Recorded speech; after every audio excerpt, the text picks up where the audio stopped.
नमस्कार सांग माने जय जगन्नाथ जय माँ दुर्गा। नवरात्र पूजा निमंते प्रथमे पूजा बेदी रे घट स्थापना करी माँ देवी को आवाहन करा जाई थाए। तेणु आमे किपरि घट स्थापना करवा से विषय आमे जानिबा।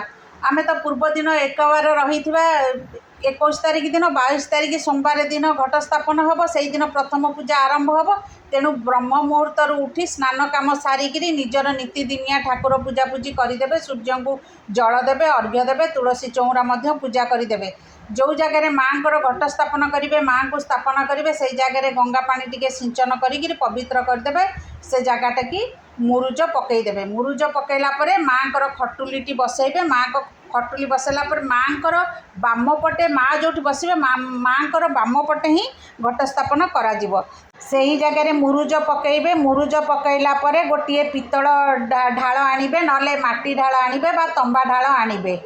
तापरे से ढाल दिए चारिपटे मोली रे चारिपट ढाल को गुड़े देवे। गुड़े देला ढाल दिए शुद्ध जल देवे गंगा जल देवे। गंगा जल देला ता देहरे स्वस्तिक चिन्ह आंकिबे। तापरे कौन करेंगे ना गोटे माटीर पात्र आणिबे। माटीर पात्र रे ज नेबे नले पंचशस्य नेबे।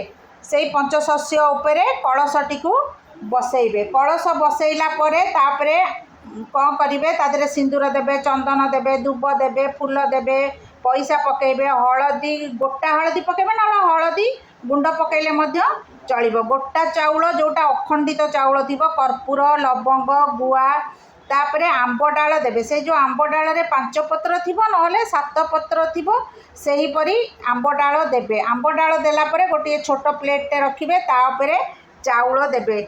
चाउल रखिला से चाउल रखीदे से चाउल उपरे सिंदूर और हलदी रे स्वस्तिक बनइबे। तापरे नड़िया रे गोटे नाली कपड़ा गुड़ेकी से नड़िया दिहरे नले सालुकना गुड़ेकी ताकू घट उपरे स्थापना करेंगे।